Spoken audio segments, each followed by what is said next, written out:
Okay, well, now you sound like the sane one, and I sound like the creepy weirdo who wants to shower with his son. Thanks a lot. But I don't understand. How does he finger your genitals if you're outside the shower?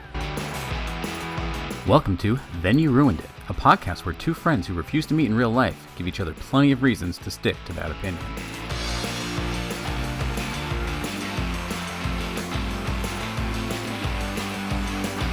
So recently while we were on vacation in Kansas, my son, there was a lot of just sweaty days because it was hot and it's summertime in Kansas, so spent a lot of time sweating, and so a lot of baths had to be had at the end of the day. And at one point he decided, I don't want to take a bath. Can I take a shower? And I was like, I mean, yes, eventually you will take a shower. Right now, no, you can't because you can't reach anything. He was like, I want to shower. Come on. And I was like, man, it'll be so much faster if he showered. Like, it'd be over like nothing, and we don't have to worry about the yucky bath water. That would be great. I'm like, okay, well, I mean, for one time, I guess I can, like, show him the ropes and get in there with him. And Please don't call taking a shower for your son showing him the ropes. Oh, there's no ropes. That's not gross, I think. It's not. Is it? It's not. That's going to be my entire thing this time. It's going to be, is this gross? No, it's not. Is it? Maybe? It could be. Is it gross? Tell me. I wish we had live call-ins so it could just tell me. Immediately shut it down. So I figure, okay, well, we'll try this. We'll see. It'll be a test run, see how he does with it. Unfortunately, the shower that my parents have it has a shower curtain on the side, and it's pretty narrow. So it's not a great, like, first place to shower. We'll take a shower in here and see how long it takes and see if he likes it. He'll probably hate it, and so we'll be back doing baths, and that'll be that. And so we did the shower, and he loved it and couldn't wait to do another one, which is like, okay, no. You're going the wrong way with this. Don't be weird. But it worked. It got him clean faster, and I was like, okay, well, I mean, you can't do this all the time because, again, you can't reach everything yourself. You're still, relatively short. But yeah, someday, this will work. And for now, I'm not going to shower with you every time. So, we'll do this wherever you can, but this is not going to happen all the time. Okay. So cut to, I think it was the next day. I think we were having maybe lunch, maybe it was dinner. And there's only like 4 or 5 of us at the table still. Some people had, put up their plates and gone to do whatever else. And I think it came pretty much out of nowhere. And my son decided to just offer up, Daddy's penis is huge.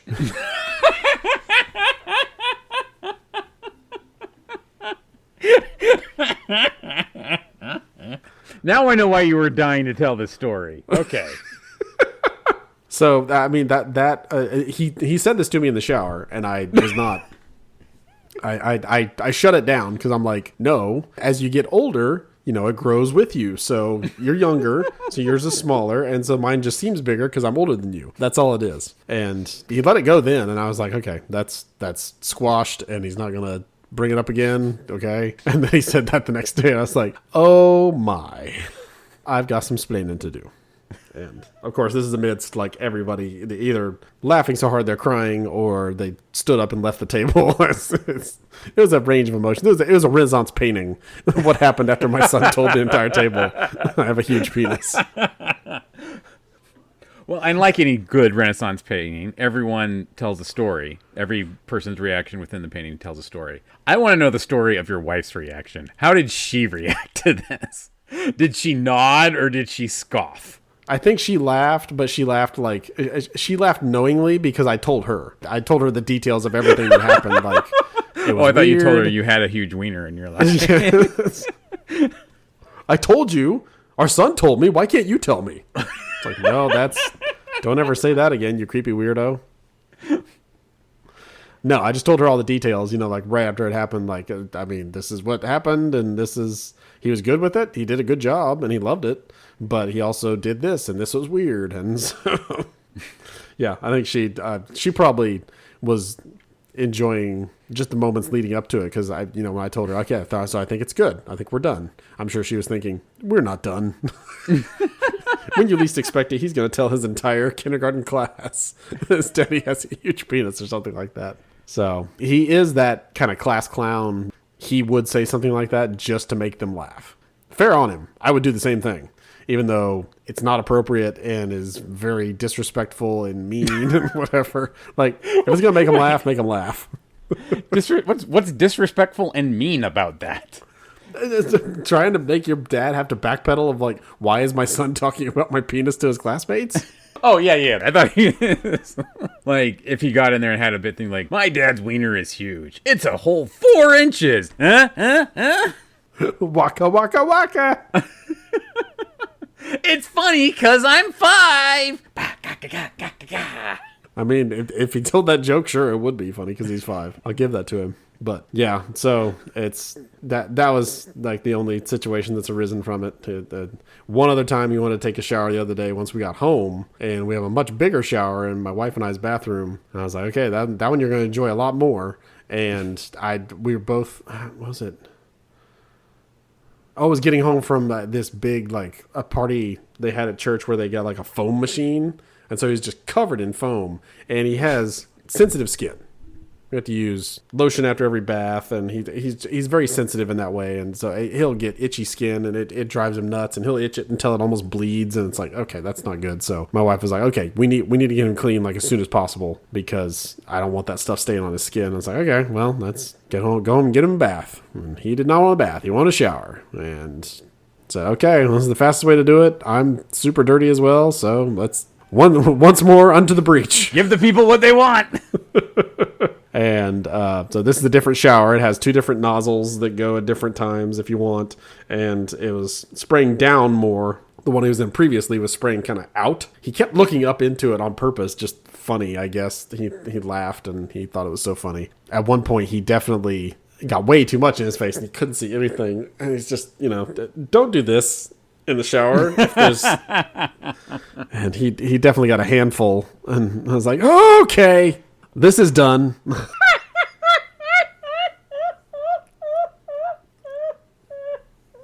Oh.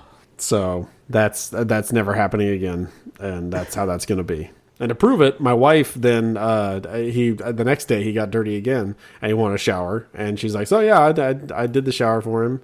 And I was like, "Okay, for him, that means you didn't." She's like, "No, I didn't. I just stood on the outside and did it with sprayed him from the outside." And I was like, "Did water get out because it has a door on it?" And she's like, "I mean, a little bit, but not a whole lot." Okay, well, now you sound like the sane one, and I sound like the creepy weirdo who wants to shower with his son. Thanks a lot.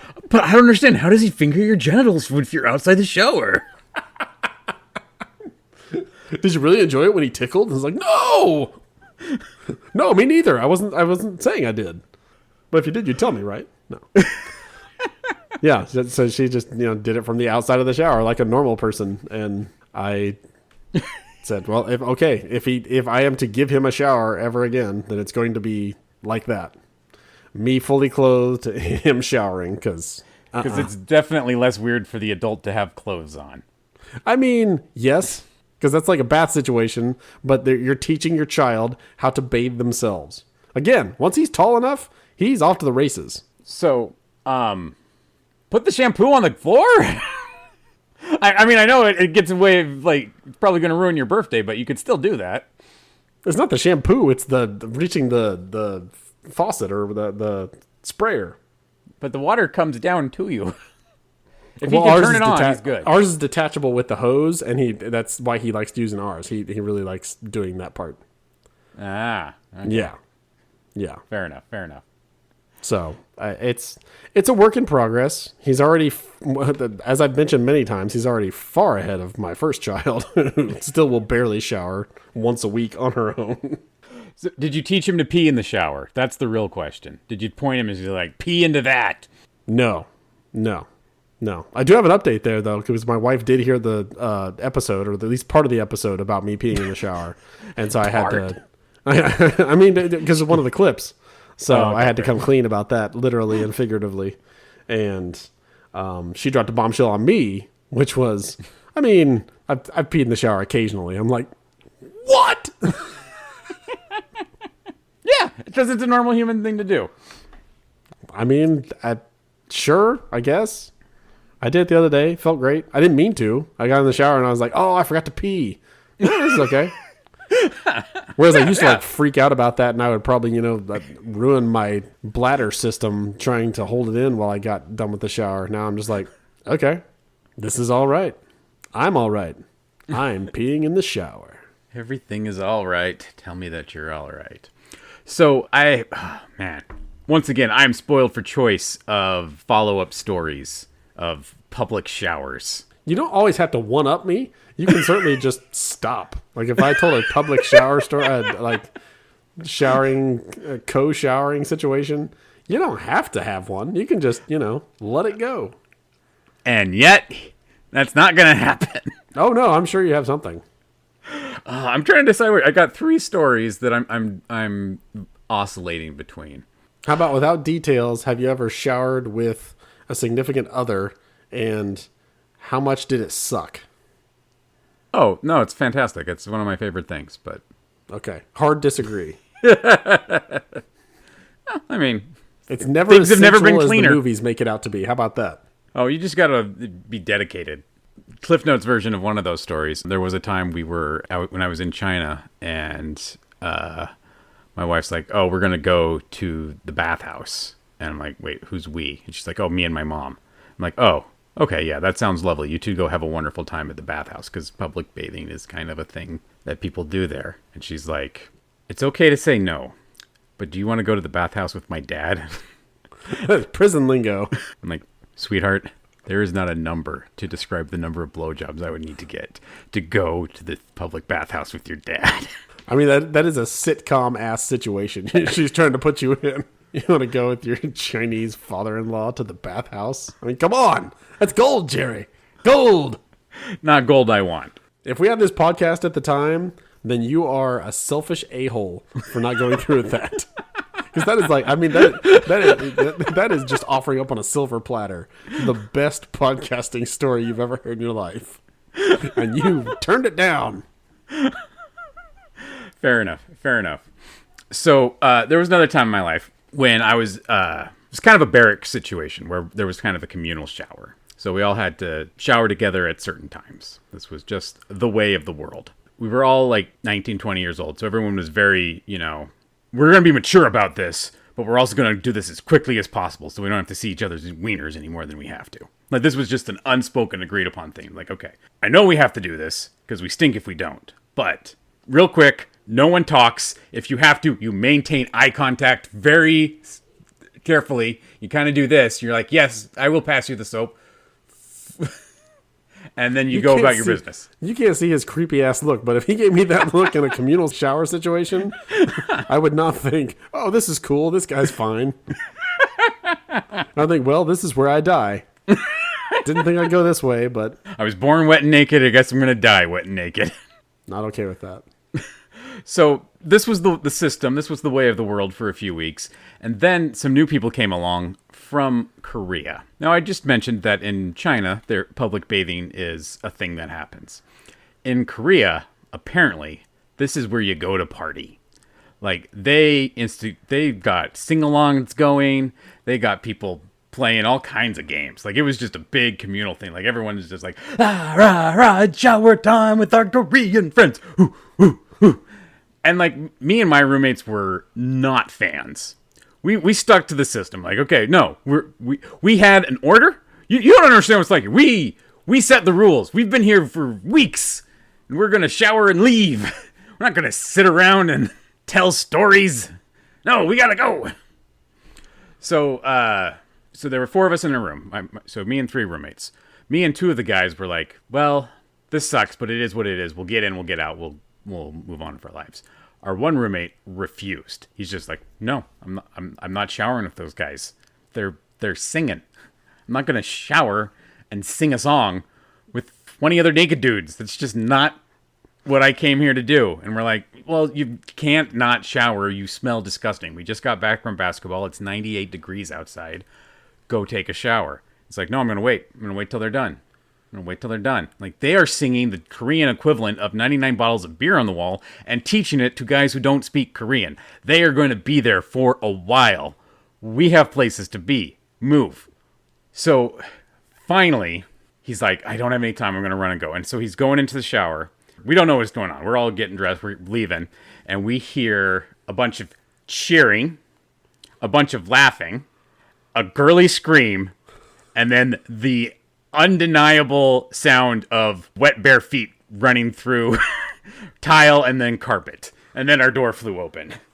And there's our roommate just sopping wet, shampoo still in his hair, and his eyes are just like crying. And we're like, what happened? What happened? And he's like, they started playing soccer, and I didn't want to play soccer, so I was trying to wash my hair as fast as I could, and then someone bumped into me, and I opened my eyes, and the soap got in my eyes, and I ran away.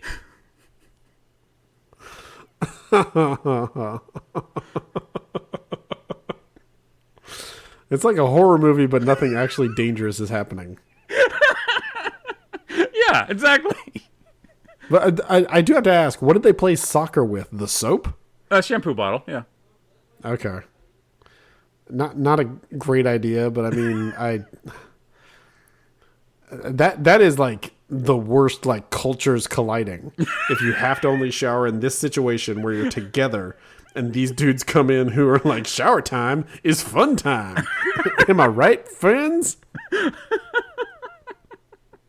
Throwing back brews and playing soccer with shampoo bottles.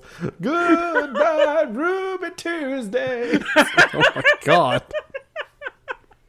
This is not what I signed up for. I signed up for minimal eye contact. Don't look at my wiener and get me the hell out of here. These guys have broken that social contract. I don't care where they're from. This is part in the movie where they get beaten half to death. And like the person in charge has to step in and, you know, say like, we don't do that around here. And, you know, things change from there. But that's the harsh reality. No, I think it's the time of the moment where like the nerdy guy has to, you know, let loose, and he takes his glasses off and he shakes his hair out, and then he slides into the shower like Tom Cruise, but butt naked, and takes those old records off the shelf and plays some old time rock and roll. That's the song he plays, right? When he's scooting in his underwear. Yeah. Yes, that is definitely. I mean, I've never seen that movie, but I swear I've seen clips of it, and I've definitely seen homages to it, and they always play that song. So it has to be. I don't know what else it would be. But in this situation, I think he does that as he slides in there and he's singing and kicking bottles around and whatever else. Again, the leader comes in and is just like, boy, what the hell are you doing? It's like, what? We're having fun now. We've decided to have fun with showers. And there's nobody else in there. Everybody else finished and they're back in their rooms getting dressed. I'm practicing. Yeah. Boy, my grandpa told me if you practice when you're naked, you're going to go blind. Now get back to your room. Maggot. Is that barracks? That has to be. There has to be a maggot situation in there somewhere. You made it through another episode of Then You Ruined It. If you still want to hear more from us, you can find us on Twitter. I am @Idahobo, and Jason is @TheJasonSigler. We also do a webcomics review podcast called Digital Strips.